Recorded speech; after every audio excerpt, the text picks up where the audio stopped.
Welcome to the 1CA podcast. This is your host, Jack Gaines. 1CA is a product of the Civil Affairs Association and brings in people who are current or former military, diplomats, development officers, and field agents to discuss their experiences on ground with the partner nation's people and leadership. Our goal is to inspire anyone interested in working the last 3 feet of foreign relations. To contact the show, email us at capodcasting@gmail.com or look us up on the Civil Affairs Association website at www.civilaffairsassoc.org. I'll have those in the show notes. Good morning, good afternoon, good evening, wherever you are in this complicated world of ours. I truly hope you and yours are safe and very sound. Today, we are rebroadcasting a Carnegie Connects interview with retired General David Petraeus about his new book and current world events. I'll have a link to the source in the show notes, so let's get started. Last year, 238,000 humans died in global conflicts, which was a massive increase of some 96% year over year, largely as a result of 2 conflicts, Ukraine and Ethiopia. In 2022, an estimated 82,000 humans were killed in Ukraine and 104,000 in Ethiopia, making 2022 the deadliest year since the Rwandan genocide in 1994. Another data point of interest, the Sydney-based Institute for Economics and Peace found rising levels of conflict in 13 of the last 15 years, and the numbers of countries engaged in conflict outside of their borders has risen from 58 to 2008 to 91 in 2022. And conflicts these days, certainly Ukraine, we're going to talk about this, seem to be more enduring. The average length of a military conflict, according to the University of Chicago and Uppsala University, since 1816 is 100 days. 100 days, the average length of a conflict since 1816. If a conflict lasts for more than a year, according to this study, it's likely to go into a multi-year phase, lasting as many as 10 years. So we want to deeply into conflict. And General Petraeus, first of all, I should welcome you again to Carnegie Connects. But first, I want to ask you a question that we posed in this session. And that is, the U.S. now seemingly confronts a sort of arc of crisis across Europe with Ukraine, Middle East, now Gaza, and perhaps an escalation along the Israeli-Lebanese border. And the looming challenge, without too much imagination, of a potential conflict with China in Asia over Taiwan. It's fashionable to talk about the U.S. as being overstretched. Do you see it that way? I think the number of challenges and the complexity of the challenges is greater than at any time since World War II. But I don't think that we're overstretched. First of all, let's just recognize we are not engaged in active conflict in any scale. What we are doing is helping the Ukrainians to combat the primary threat to Europe and NATO. We're helping Israel to destroy an Islamist extremist organization that has shown itself to be akin to the Islamic State and therefore is irreconcilable and has to be destroyed. Helping Israel to, again, ideally to deter a bigger activity by Lebanese Hezbollah, by other actors that could enter the fray, various Iraqi Shia militia that are indeed launching drones and some rockets at our forces in Iraq and northeastern Syria, and we'll have to respond again, very likely. But again, nothing that is of substantial scale. And meanwhile, we are, I think, still effectively carrying out deterrence in the Indo-Pacific region, on the Korean Peninsula as well, and in various other missions around the world. So to be sure, I think we are keeping more plates spinning than at any time, certainly in recent memory. We have allies and partners who help us with that if we continue to value the alliances and those partnerships. But I don't think that we are overstretched. We do need to reinvigorate some elements of our defense industrial base. We do need to accelerate the transformation of our forces from a small number of large platforms to a massive number of small unmanned systems. while still retaining certainly a number of the legacy systems. We're seeing the value once again of aircraft carrier task forces in the greater Middle East right now, with one in the Eastern Med and one that will presumably position inside and outside the Gulf. But again, I think the United States is capable of handling all these different challenges. And I would just remind you that what we're doing in a variety of different places is advising, assisting, and enabling others who are the ones actually on the ground carrying out the actual conflicts.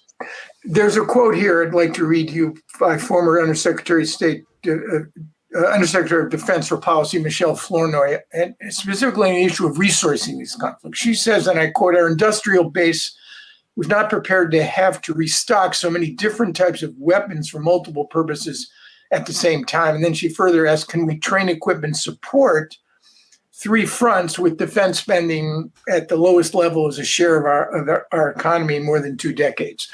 Is specific weapon systems, is there competition between Ukraine and what we're doing for the Israelis? For example, with artillery shells and the like? I mean, is that... In some cases, yes. Yep. There's no question. I think in some cases there's an overlap between what we're trying to provide to Ukraine and to Israel. It's publicly known that we were actually shifting some 155 millimeter howitzer ammunition from stockpiles in Israel to Ukraine.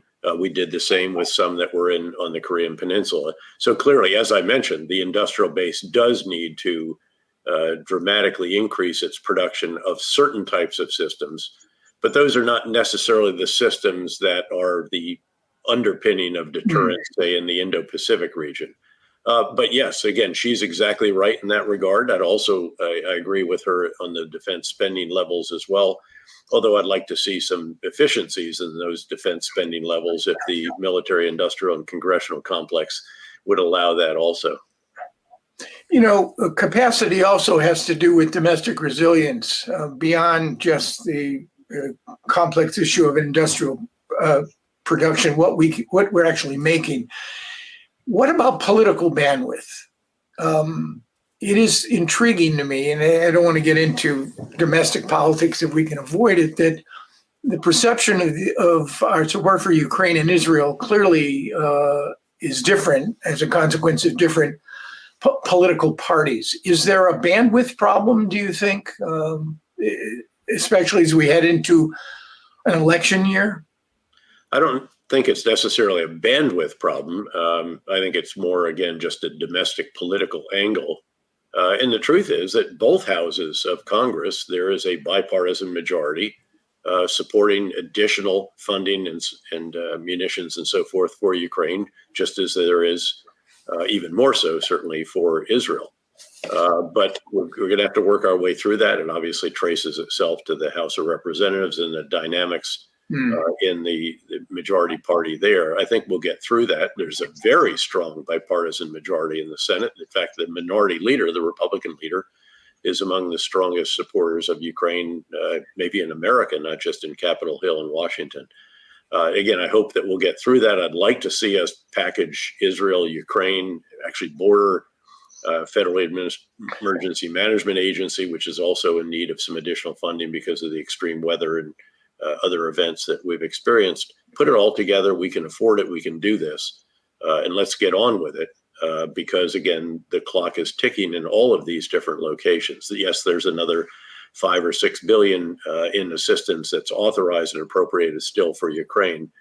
But again, that will be expended here pretty soon. And we need to continue these programs because at the end of the day, Ukraine is fighting a war for NATO, really. Henry Kissinger himself, who was for years not a huge fan of NATO enlargement, as you'll recall, says that the security of NATO begins at the Ukrainian-Russian border. And that's the new reality that we have to embrace. Yeah, we're going to talk about Ukraine in a minute. But before we leave this notion of, I guess it really cuts to the core of what your view of the U.S. role in the world is and or should be. Sure. Yep. One of my former bosses, the late Madeleine Albright, coined a term. She actually borrowed it from President Clinton. She talked about the United States as the indispensable power. And I'm reminded of de Gaulle's famous quip that the cemeteries of France are filled with indispensable people. So I just wonder, is that the way you would describe America's role in the world? Indispensable suggests that with which someone cannot do without. But is that a global mandate for us? Yeah, I don't know whether you want to use that particular phrase, but I think it actually captures the reality, which is that we, more than any, again, if you think of the U.S. as the guy in the circus who's keeping a lot of different plates spinning, we are the leader in that particular effort, and there is no alternative to that. Yes, we do have allies and partners that help us keep all these plates spinning. Keep in mind that there's a plate that represents the U.S.-Western relationship with China. It's the biggest plate in the entire tent, bigger than all the others, arguably. You can't let it wobble. There's still a Korea plate, got to deter North Korea. There are still plates for individual Islamist extremist organizations on which we have to keep an eye and keep pressure. And we can do this generally now by advising, assisting, and enabling others rather than doing it ourselves, although we do some of that as well.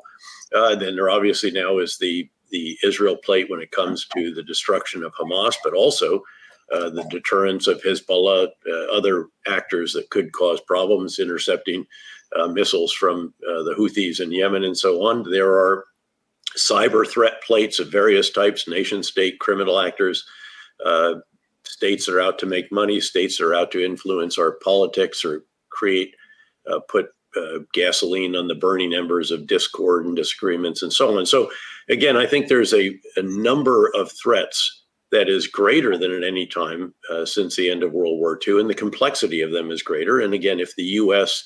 is not the leader in keeping all these plates spinning, noting again that we have allies and partners that help us if we invest in those alliances and partnerships, and we are, then I don't think that anyone else will. And the best example of this was that all of our partners in Afghanistan wanted to remain there. We had 3,500 troops. We hadn't taken a loss in battle in 18 months.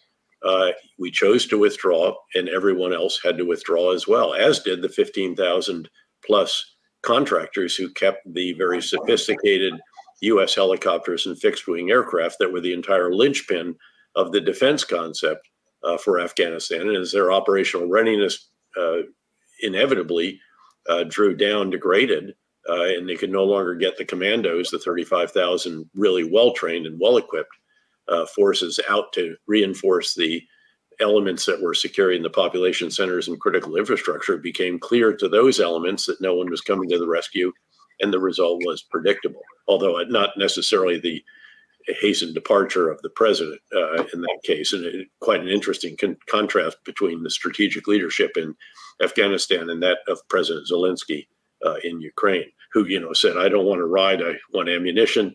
We're going to stay in Kyiv. My family's going to stay in Kyiv.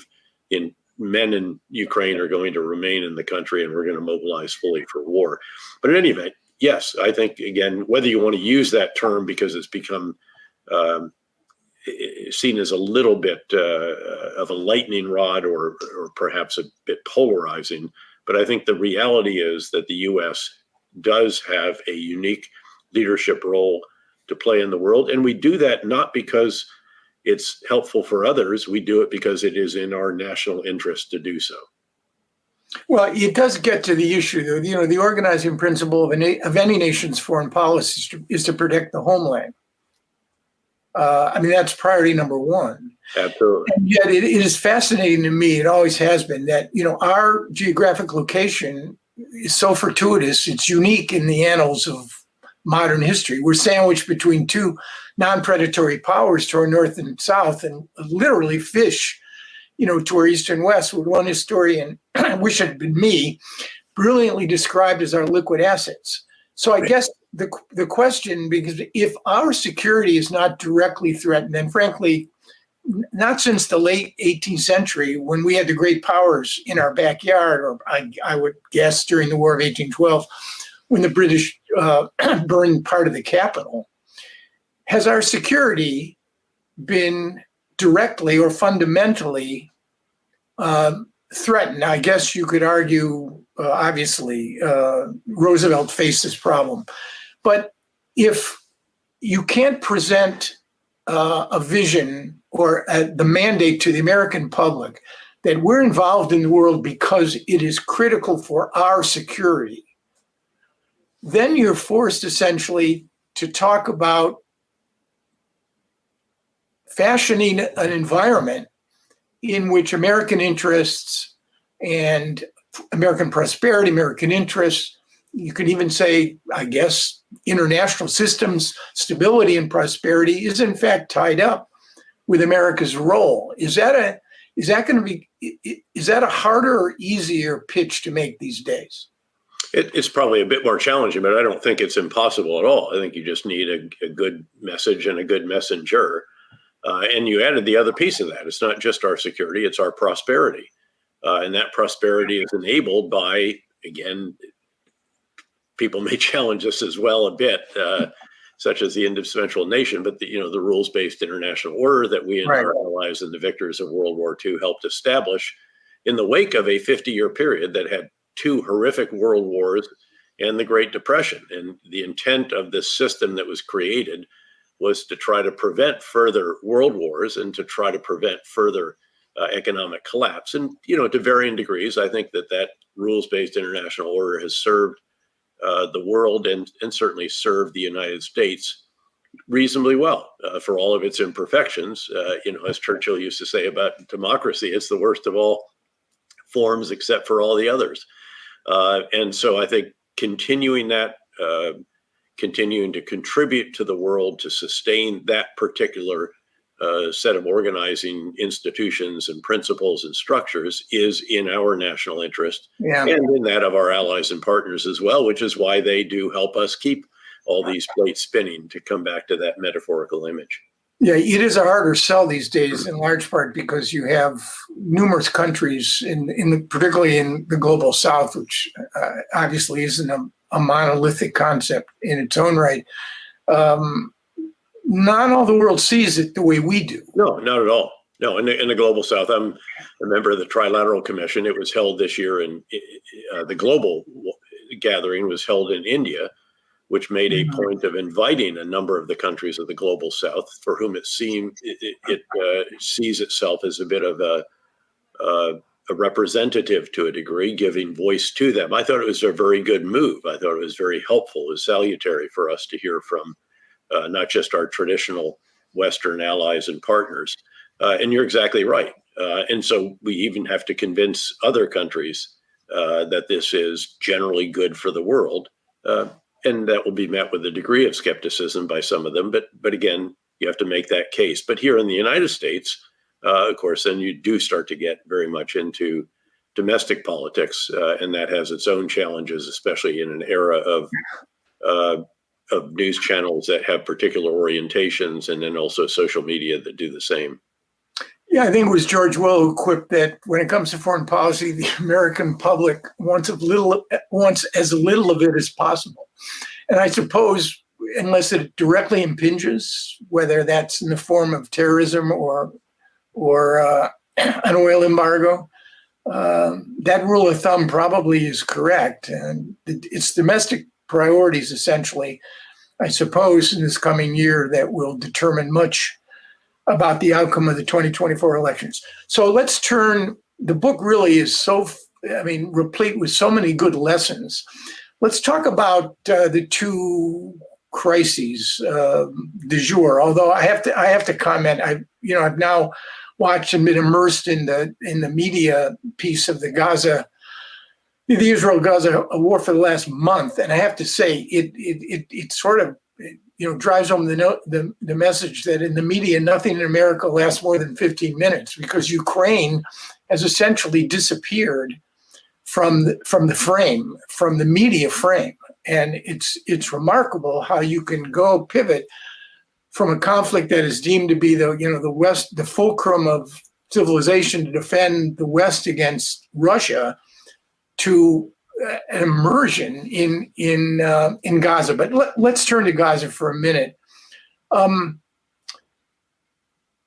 Based on your experience in Iraq, what are the similarities? You lay out some of these in the book. Mm-hmm. What are the similarities between the problems the Israelis confront in Gaza right now and the problems of counterinsurgency and fighting insurgents and terrorists in Iraq, both in Fallujah and in Mosul? Well, as many other places than that. I mean, we had to clear many, many large, very substantial cities, none other than Mosul as large as Gaza City.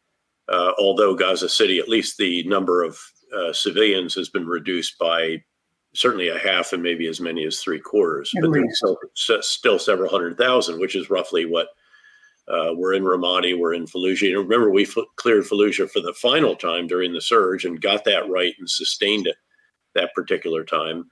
But also very substantial parts of Baghdad, parts of Sadr City, Tikrit, Bakuba, Mosul, as you noted, and even the Battle of Basra when we defeated the Shia militia that were supported by Iran in that the second largest city in Iraq. So all of these, again, have elements that are present in the effort by Israel to destroy Hamas and the Islamic Jihad, which I believe do need to be destroyed. I do see them again as analogous to the Islamic State, albeit an imperfect analogy in that the Hamas has some degree of Palestinian nationalism wrapped up in it. But that said, again, does need to be destroyed. It is analogous to the Al-Qaeda in Iraq, eventually the Islamic State. And so therefore, they've got to go into the city and do this. And that's what faced us in places like Ramadi and Fallujah and the others that I listed.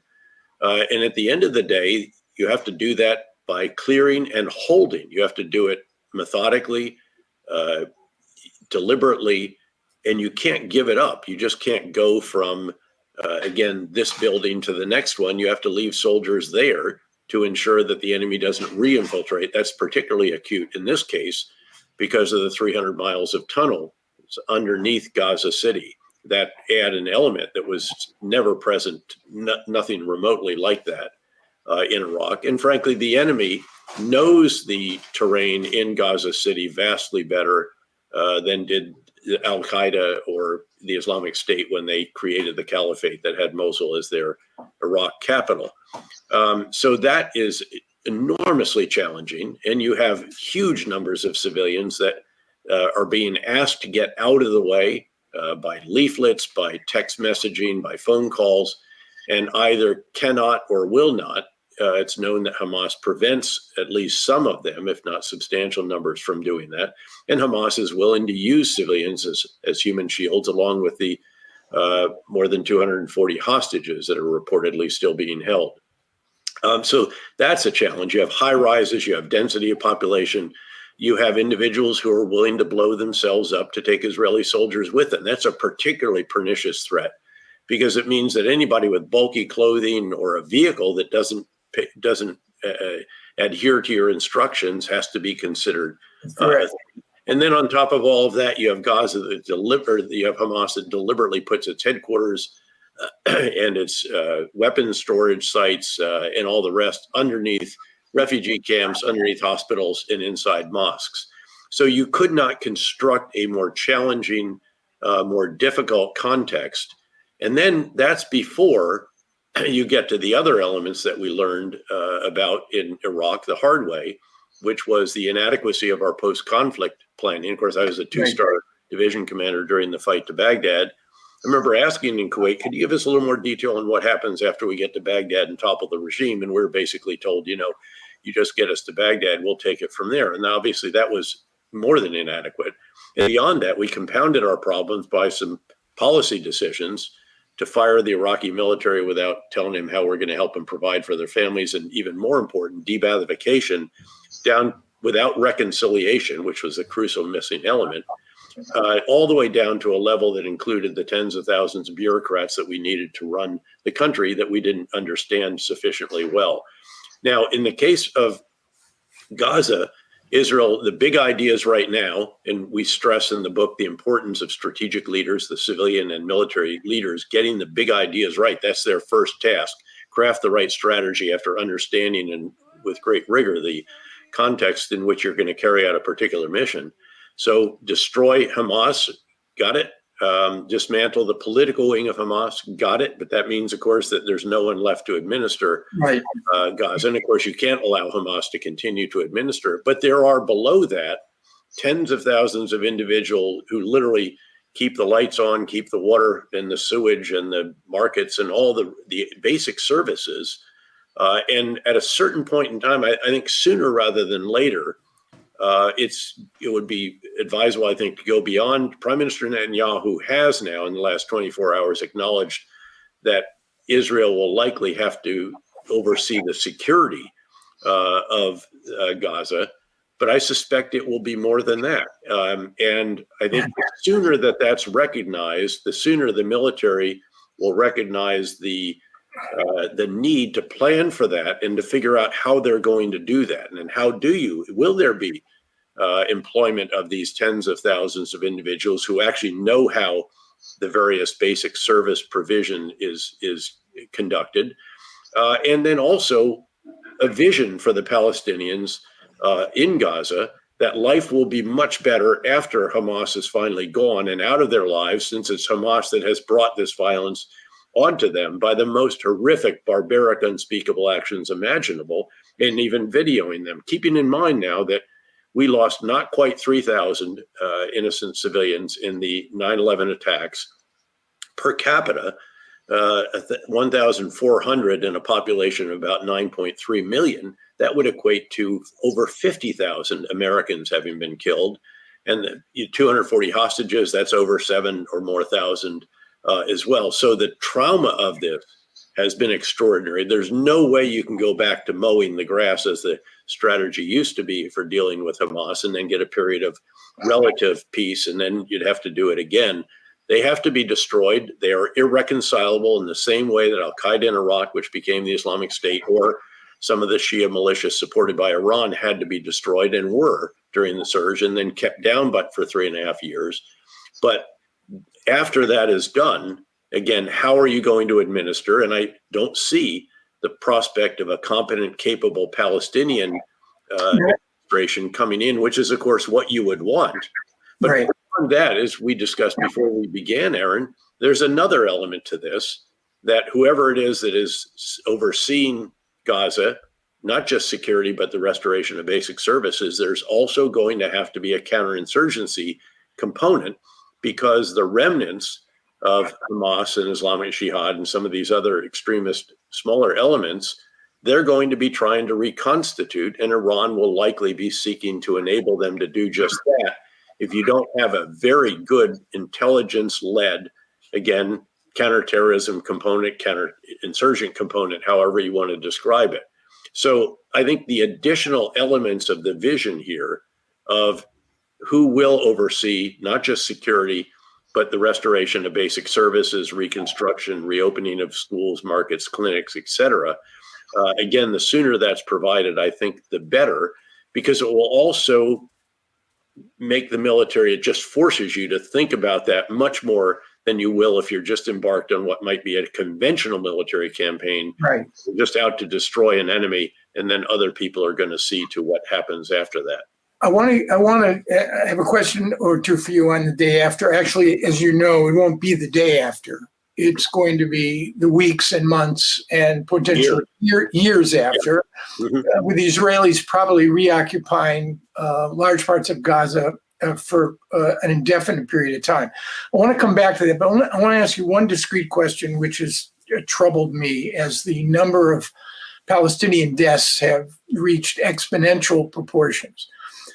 And I'm not sure whether the administration has any more concrete alternatives or advice to provide to the Israelis, but I really would like your view. I asked you about it before, and that is, how do you prosecute this campaign in a densely populated urban area, roughly 21,000 humans per square mile, without causing the deaths of thousands of Palestinians, adjusting the ordinance, better intelligence?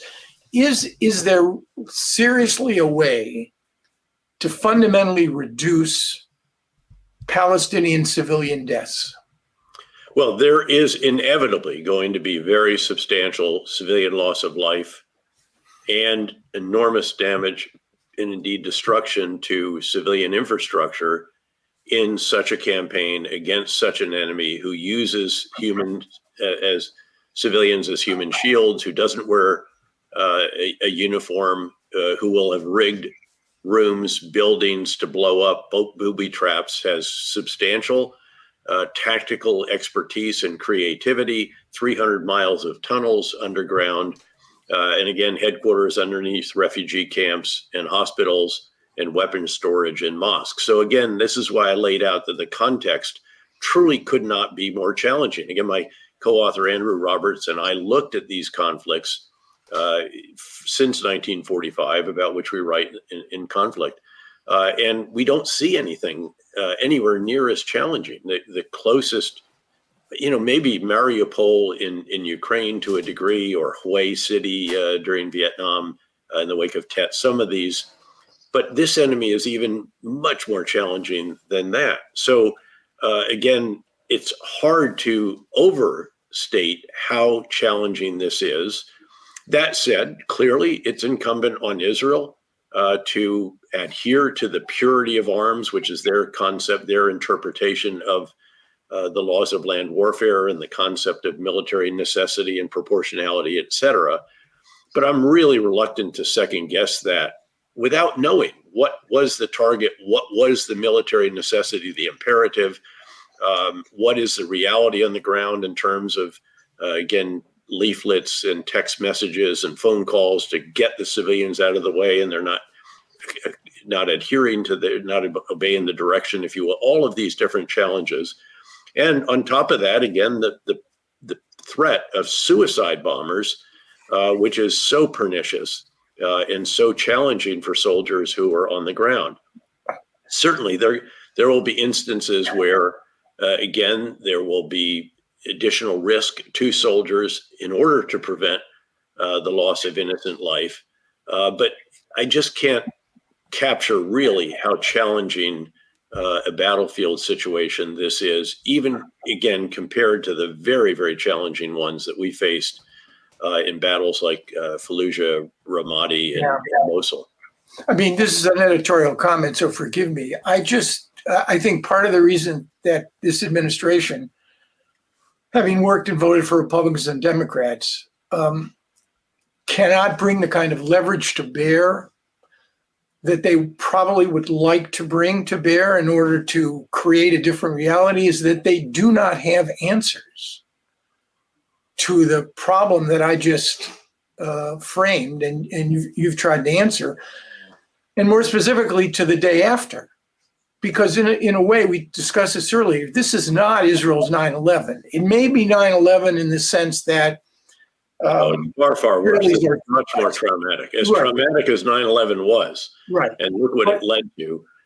This is just incomparably worse than that. And keep in mind that this is an enemy who's on Israel's border. Right. Well, that's the eastern Afghanistan. That's the point I wanted to make. We didn't have a proximity problem with Al Qaeda. So the day after, and the broader frame that the Israelis will have to create at some point, maybe not with this Israeli government, but perhaps with another, because a trauma like these to both societies are going to bring about a period of reckoning and introspection and political change. And I suspect that's why the day after proposition to me seems so artificial. It's probably at a minimum the year after, which may in fact produce different administrations, conceivably, in Israel and even here.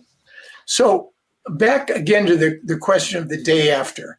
All of the post-conflict planning, a trusteeship with a multinational force, using the 4 or 5 Arab nations that have relations with Israel as sort of peacekeeping force, an immediate effort to reconstruct the Palestinian Authority. Abbas is in the 18th year of a 4-year term. He canceled elections in 2021. He could barely administer the 40% of the West Bank he controls, let alone ride into Gaza on the back of an Israeli Merkava tank.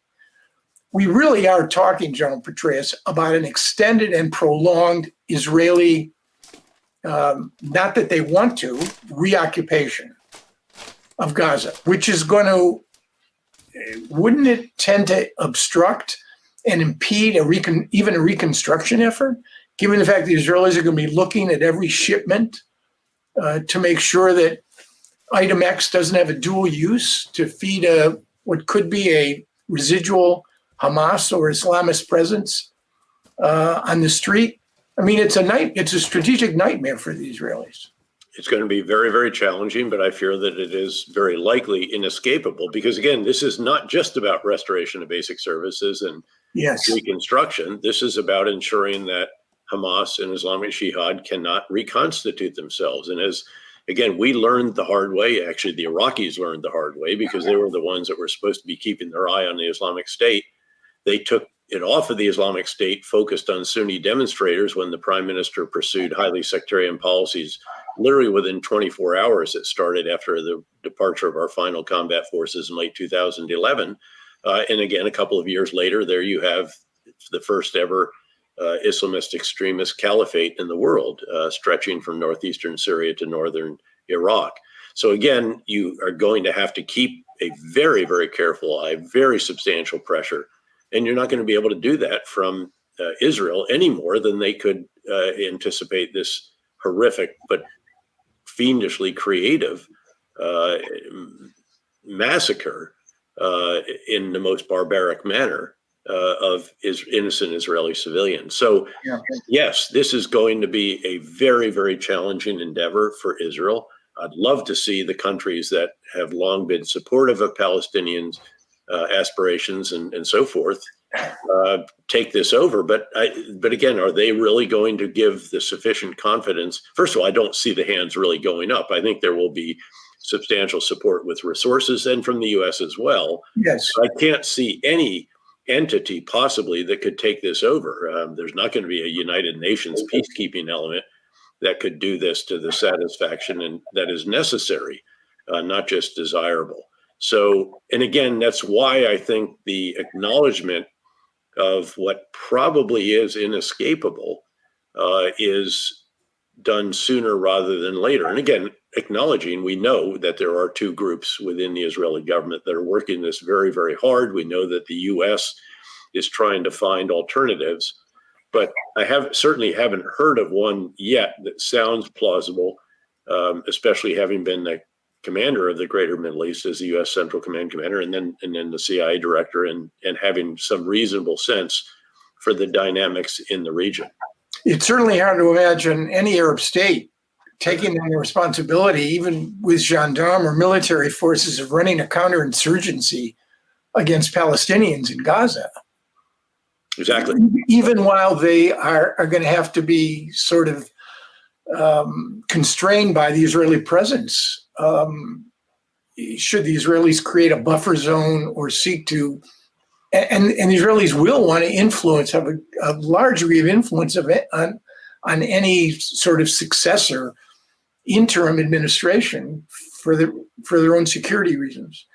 Well, another dynamic that is out there is, will Israeli clearance and holding, because you got to clear, hold, and then build, will the clearance and holding of everything that is north of the line across, they basically have isolated northern Gaza by the force that has gone from east to west right through the center of Gaza, just north of one of the principal wadis, as you know. Is that going to be sufficient? Will that, again, really meet the definition of having destroyed Hamas, or will there be a need to clear and hold southern Gaza as well, which I fear may be the reality that they will confront after what is going to be an exceedingly tough, difficult fight to clear and hold. So again, let me stress again that you don't just clear a building and go to the next one. You have to leave a substantial number of soldiers behind so that the enemy cannot re-infiltrate and can't swarm those soldiers and so forth. And by the way, I think it would probably be advisable to start rebuilding in those areas that they have cleared and are now holding, just to show and also get some experience with what it is they're going to have to do on a much larger scale once they're able to clear and hold Gaza City. We don't have much time left, and I'm putting you in a very difficult position, asking you to talk about the L word, leadership, which figures very prominently throughout the waging of military campaigns. The ones that are most successful, I suspect, have the best leaders. But I wonder if you could maybe combine two things. Talk a little bit about leadership and the importance of what you and Andrew Roberts describe as getting the big ideas right as it pertains to Ukraine?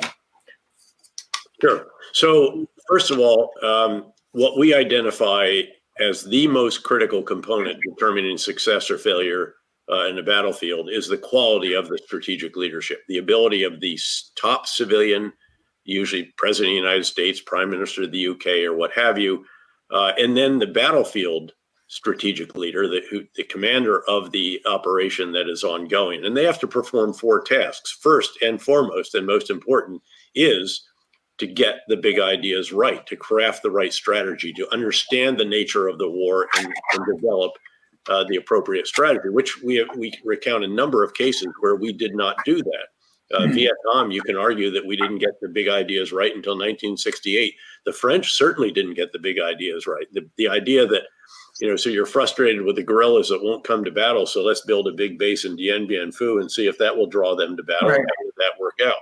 So again, there's a number of these kinds of examples. But if you look at Ukraine and you compare and contrast the strategic leadership of Zelensky on the one hand and Putin on the other, it is quite a stark difference.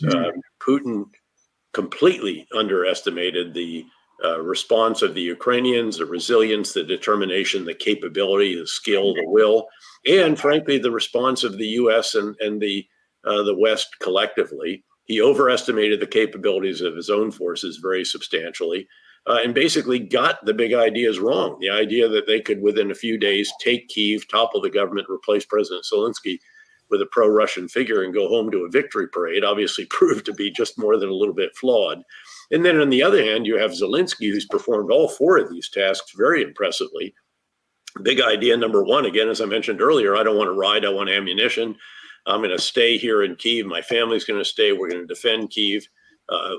Entire nation's going to mobilize. All men are going to stay in the country, etc. He communicates brilliantly, of course. Now it helps that he's a former actor, a comedian who played the president so well he got elected president.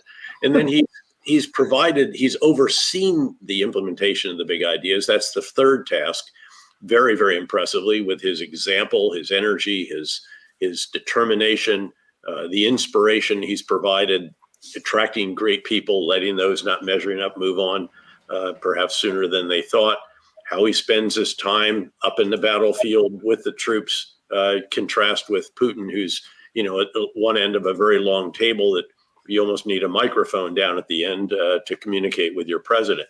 So, and then the 4th task, which is to determine how you need to refine the big ideas and do it again and again and again. Now, the challenge is, of course, that despite the Ukrainians winning the Battle of Kyiv, Sumy, Chernihiv, Kharkiv Oblast, Kherson, and so forth, that was west of the Dnipro, that right now, even their own commander-in-chief, military commander-in-chief, acknowledges that uses the S word. He's used the word stalemate, which his president did not appreciate, it appears. But nonetheless, that's the challenge. So this is still not decided. And Russia still occupies not quite 20% of the country. So this will continue. The big idea for us ought to be that we should do everything humanly possible to help Ukraine hasten that moment, together with our European partners and other Western allies and partners, to hasten the moment when Putin realizes that this war is unsustainable, and also to carry out the other element of this, which is the sanctions, export controls, economic sanctions and personal sanctions as well, to convince Russia that this is not viable on the home front either. But we're a long way from that still, even though we're tightening those sanctions and export controls and going after the sanctions evaders now as well, which is also very important. But still not settled, still ongoing, still very, very challenging. And of course, unfortunately, the hope for gains of the summer did not materialize to the extent, again, that Ukrainians and many of us had hoped we would see, in part because although we've provided enormous support, over $44 billion in security assistance alone, we delayed some of the really critical decisions. Our tanks were not there for the summer offensive. Our F-16s or other countries' F-16s were not yet released and actually overhead. And our doctrine says that to conduct a breach of the kind of substantial defenses the Russians created requires air superiority. They don't even have air parity. So again, the challenges here are considerable, but the strategic leadership by President Zelensky has been truly admirable, and that of President Putin has been the exact opposite. I don't want to end on a gloomy note. You quote Plato in a chilling quote, "Only the dead will see the end of war." This book, Conflict, I suspect that word conflict is going to remain part and parcel of the world in which we live. Perhaps better leaders at some point will find ways to anticipate and preempt the need for conflict.